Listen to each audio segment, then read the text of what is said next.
నా దేవా నా దేవా నన్నెందుకు చేయి విడిచితివి. ఎవరు చెప్పారు ఈ మాట?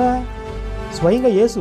ఆ పక్కన పేతురో యాకోబో యోహానో కాదు, స్వయంగా యేసు సులువు మీద చెప్పిన మాటలు. ఏంటి దాని మీనింగ్ ఏంటి?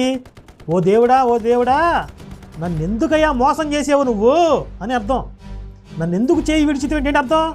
నన్ను చీట్ చేసావు, నువ్వు నన్ను మోసం చేసావు, చివరిదాకా నన్ను చెయ్యి పట్టుకుని నడిపిస్తావు, నన్ను సక్సెస్ చేస్తావు అని చెప్పి నీ మీద నేను ఆశ పెట్టుకుంటే మధ్యలో నా చెయ్యి వదిలేసి వెళ్ళిపోయావు, నువ్వు మోసం చేసావయ్యా నన్ను, నాకెందుకయ్యా ఈ కర్మ పట్టింది అని దాని మీనింగ్. ఇది చాలా ఉంటుంది, దాన్ని మొత్తం డీటెయిల్గా వివరించడం చాలా ఉంటుంది.